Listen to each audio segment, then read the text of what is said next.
Andriy, good to see you again. Thank you for the time. Thanks for bringing me in. Now, in this moment, we have been talking about this deal presented by the United States, negotiated with Russia, that would theoretically end the war with Ukraine. We don't know where it's going to go in the next few days, next few weeks.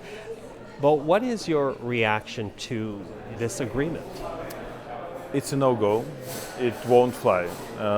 We cherish all the efforts to help us, but this is not the way to move forward. Having said that, I think we should really use every chance to start a more profound conversation on what exactly peace plan out of the situation could be. But of course, we all know, and from what we're hearing, Ukraine was not at the table. This was negotiated between Russia and the United States and then presented to Ukraine. How problematic is that? Well, it is problematic because that's why this peace proposal does not reflect the reality on the ground. Like the idea that Ukraine should give up the territory that the Russians have not been able to conquer for the last 11 years, that sounds absurd on the ground. So we're talking about fortified land that the Russians have not been able to capture, and now we're expected just to give it away, to make our defense positions so much weaker. I think it's just, it's impossible. And one more thing, I think some foreign leaders, especially in Russia, they don't understand that it's not just about the president of the day in Ukraine, it's about the Ukrainian people. So it would be a huge mistake to think that through blackmail you could convince someone to sign something and then it would not work, because any Ukrainian leader would come back home and would have to deal with the Ukrainian society, with the political class, and with the servicemen and servicewomen. So it's very important that any way forward will be widely accepted in Ukraine. Well, the Ukrainian President Zelensky, he has described the thinking around this deal as either Ukraine accepts something that's incredibly dishonorable for the country, or potentially loses a key ally. Our dignity or strategic partner, that's a tough choice. Are you ready to lose a strategic partner? Are you afraid that is what will actually happen? Well, we had that choice earlier. There were days when we thought Russia was our strategic partner. But when it questioned our dignity, when it questioned our right to choose our destiny, to choose our future, then there was no question at all. Of course, we'll choose our dignity, our freedom, and our right to choose our future. So do you think Ukraine can fight this war with Allied support, but maybe not the United States? Well, I don't think we're going in a direction where we'll have really to choose. I feel that it's a huge challenge.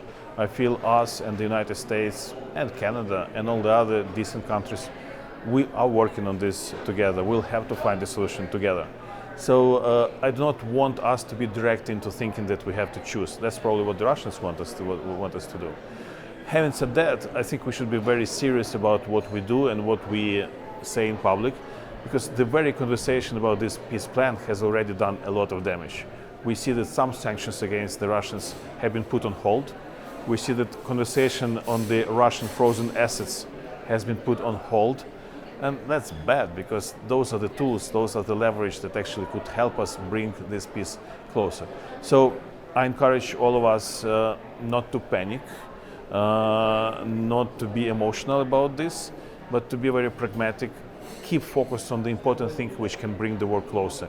And that means arm Ukraine, that means finally crush the Russian economy, that means enable us Ukrainians to do multi-domain strikes into the Russian territory in different domains. So I think there is a lot of intellectual consensus behind this. So let's not be dragged into some other conversation which doesn't help. Well, Garry Kasparov spoke here at the conference, and clearly he believes that there are tools that the Allies can use to, as you say, precisely hurt the Russian economy, bring this war to an end, but the Allies have been hesitant to do so. What's your reaction to that?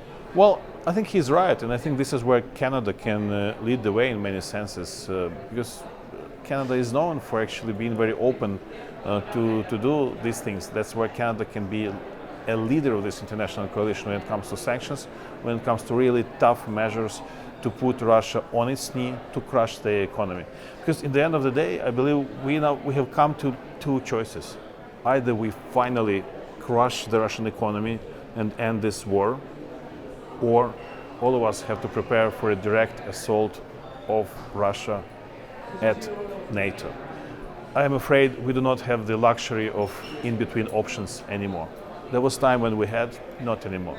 So I think we finally be very serious about this. Either we find a solution to this problem now and help Ukraine with the war, or we'd better be prepared for something really huge, really big, which is coming. And that really does underline the argument that Ukraine's been making about this Russian invasion since it began. This idea that Ukraine is really just the first domino, and that if Russia wins, other countries along the border with Russia would face similar aggression? Yes, but I think something has changed. I think we used to have much more options. I think there was a lot of scenarios in between, some gray zones, and that distracted us from the big choice we're still to make. I think by now we clearly understand that it's just one or another. Thank you for that, Andriy. I always appreciate the time. Thank you so much.